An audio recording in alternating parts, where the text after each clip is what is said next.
Praise the Lord. தேவனுடைய பரிசுத்த நாமத்திற்கு ஸ்தோத்திரம் உண்டாவதாக. தேவன் இரக்கத்திலே ஐஸ்வர்யமுள்ளவர். அவர் நன்மைகளின் தேவன். அவர் ஒரு நாளும் விட்டு விலகாமல் நம்மை பாதுகாக்கிறவர், ஆசீர்வதிக்கிறவர். கர்த்தர் நம்மை ஆசீர்வதிப்பாராக. இன்றைய நாளிலும் நிறைவான பலன் என்ற தலைப்பில் சங்கீத புஸ்தகம் 16ஆம் அதிகாரத்திலே 6வது வசனத்தை நான் வாசிக்கிறேன். நேர்த்தியான இடங்களில் எனக்கு பங்கு கிடைத்தது, ஆம், சிறப்பான சுதந்திரம் எனக்கு உண்டு. பிரியமானவர்களே, தேவன் தம்முடைய ஜனங்களை நடத்துகிறார். ஒரு மேய்ப்பன் தன் ஆடுகளை அமர்ந்த தண்ணீர்கள் அண்டையிலே கொண்டு போய் விடுவது போல தம்முடைய ஜனங்கள் அமெரிக்கையோடு, அமைதலோடு, சுகபலத்தோடு, ஆசீர்வாதத்தோடு, நிம்மதியோடு வாழும்படிக்கான ஒரு இடத்திலே தேவன் நடத்துகிறார். அவர் முன்குறித்த இடத்திலே வாசம் செய்கிறவர்கள் பாக்கியவான்கள். தேவன் நியமித்த பாதையிலே செல்லுகிறவர்கள் பாக்கியவான்கள். தேவனுடைய வழிநடத்தலிலே நடக்கிற ஒவ்வொருவருக்கும் சந்தோஷம் உண்டு, சமாதானம் உண்டு. அவர் தம்முடைய கிருபையினாலும் இரக்கத்தினாலும் நடத்துகிறார்.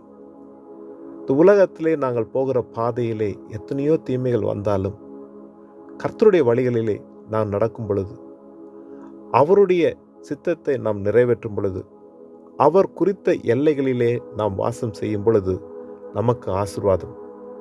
அங்கு நேர்த்தியான இடத்திலே எனக்கு பங்கு கிடைத்தது என்று சொல்லி சங்கீதக்காரன் சொல்லுகிறானே. ஆண்டவருடைய வழியிலே நடக்கும் பொழுது ஒரு நேர்த்தியான இடத்திலே நாங்கள் தங்குகிறோம். அந்த இடத்திலே எத்தனை நெருக்கங்கள் இருந்தாலும் அந்த நெருக்கத்தின் மத்தியிலே ஒரு பாக்கியம் நமக்கு உண்டாகிறது. சிறப்பான சுதந்திரம் எனக்கு உண்டு என்று சொல்லி நிச்சயத்தோடு சொல்லுகிறார்.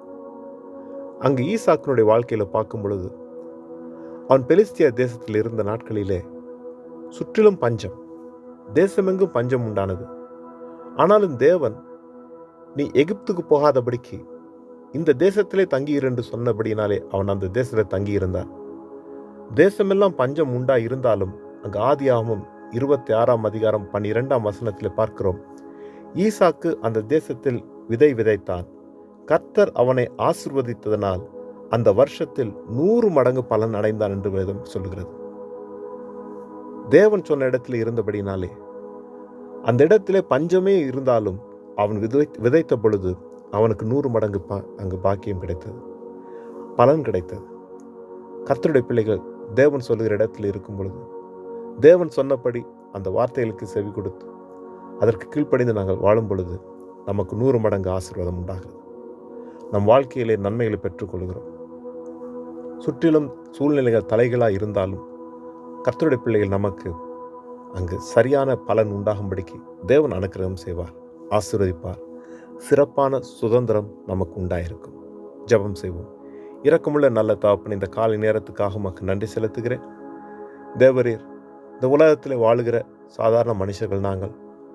எங்களுடைய வாழ்விலே நாங்கள் ஆண்டவர் தவறுகளை செய்தாலும் எங்களை சரிப்படுத்தி உம்முடைய சித்தத்தை நிறைவேற்றும்படிக்கு நீர் நேர் வழியிலே நடத்துகிற நல்ல தேவனாய் இருக்கிறபடினாலே உமக்கு நன்றி செலுத்துகிறோம். கர்த்தர் ஒவ்வொருவரையும் நீர் ஆசீர்வதிப்பீராக. உம்முடைய பாதையிலும் உம்முடைய வழியில் நடக்க உதவி செய்யுங்க. அந்த பலனை தாரும். உம்முடைய சத்தியத்தில் நடக்கும்படியான அந்த கிருபையை தாரும்.